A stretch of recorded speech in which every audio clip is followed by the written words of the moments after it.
Hello வணக்கம். எல்லாரும் எப்படி இருக்கீங்க? நல்லா இருக்கீங்களா? சாப்பிட்டீங்களா? ஓகே, இன்றைக்கி நம்ம வீடியோவில் என்ன பார்க்க போகிறோம் அப்படின்னா, தக்காளி இல்லாமல் 2 வகையான சூப்பரான சட்னி தாங்க எப்படி செய்யுதுன்னு பார்க்க போகிறோம்.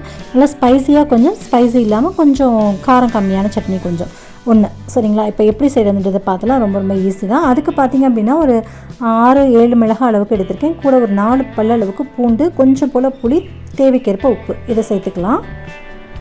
சேர்த்துட்டு இது கூட பார்த்திங்க அப்படின்னா சின்ன வெங்காயம் இருந்துச்சு அப்படின்னா ஒரு 10 போல் சின்ன வெங்காயம் சேர்த்துக்கோங்க. கொஞ்சம் பெருசாக இருக்கனால ஒரு 8 போல் நான் சேர்த்துருக்கேன்.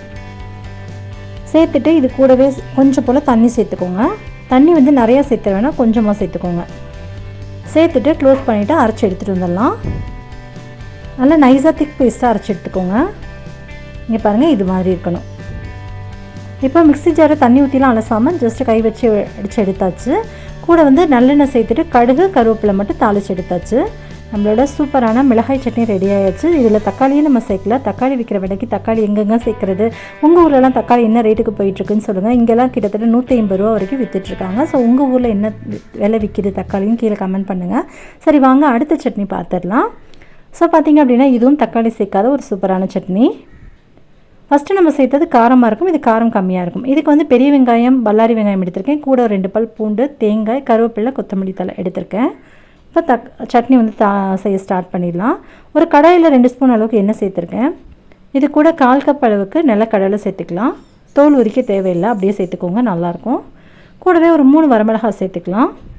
இன்னும் காரம் கம்மியாக இருக்குன்னா 2 கூட சேர்த்துக்கோங்க. இது கூடவே ஒரு 1/4 ஸ்பூன் அளவுக்கு பெருங்காயத்தூள் சேர்த்துக்கலாம். ஒரு சின்ன கோழி குண்டு சைஸில் புளி சேர்த்துக்கலாம். சேர்த்துட்டு இது லைட்டாக செவக்கட்டும்.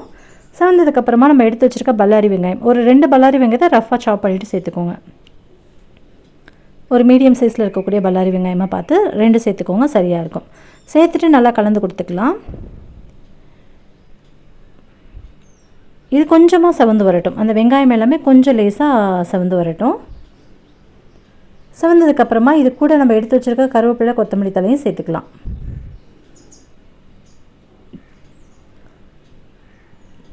சேர்த்துட்டு இதை நல்லா கலந்து கொடுத்துக்கலாம்.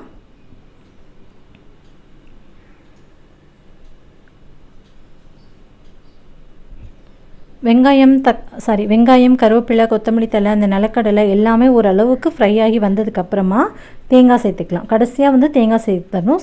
தேங்காய் சேர்த்துட்டு ரொம்ப நேரம் அடுப்பில் இருக்கக்கூடாது. அதுக்காக தான் இந்த அளவுக்கு கொஞ்சம் நேரம் வதக்கிக்கலாம்.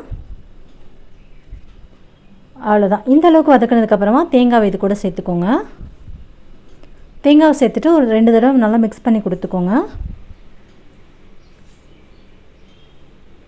தேங்காய் வந்து ரொம்ப செவந்துடாமல் பார்த்துக்கோங்க. தேங்காய் வந்து எப்போவுமே சட்னி அரைக்கும் போது தேங்காய் ரொம்ப வறுபட்டுச்சு அப்படின்னா அதோடைய எண்ணெய் ரிலீஸ் ஆக ஆரம்பிக்கும். அப்போ சட்னி வந்து தேங்காய் ஸ்மெல் அதிகமாக இருக்க மாதிரி இருக்கும். அதனால் தேங்காய் வந்து லைட்டாக தான் வறுபடணும். கூட தேவைக்கேற்ப உப்பு சேர்த்துக்கோங்க. இப்போ நல்லா ஆற வச்சு அரைச்சி எடுத்துகிட்டு வந்துடலாம்.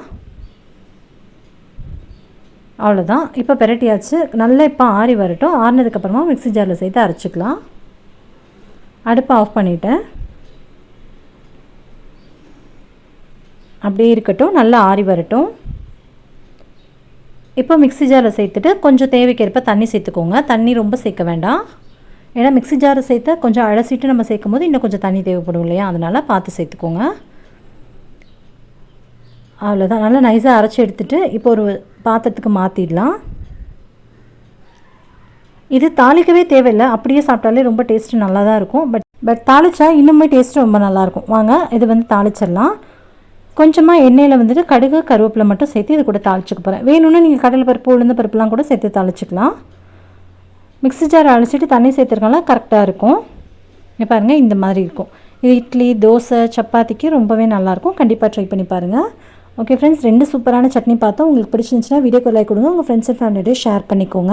மறக்காமல் நம்ம சேனல் KAVISH கிட்ஸ்னா சப்ஸ்கிரைப் பண்ணிக்கோங்க. கூடவே வர பெல் ஐகானை கிளிக் பண்ணிவிட்டு ஆல் அப்படின்ற ஆப்ஷனும் கிளிக் பண்ணிவிடுங்க. இவ்வளோ நேரம் பொறுமையாக பார்த்தவங்க அனைவருக்கும் ரொம்ப ரொம்ப நன்றி. உங்களை இன்னொரு இன்ட்ரெஸ்டிங்கான வீடியோவில் சந்திக்கும் வரை நன்றி, வணக்கம், தேங்க்யூ, பாய். இந்த போறப்பு தான் நல்லா ருசிச்சு சாப்பிட கிடைச்சது.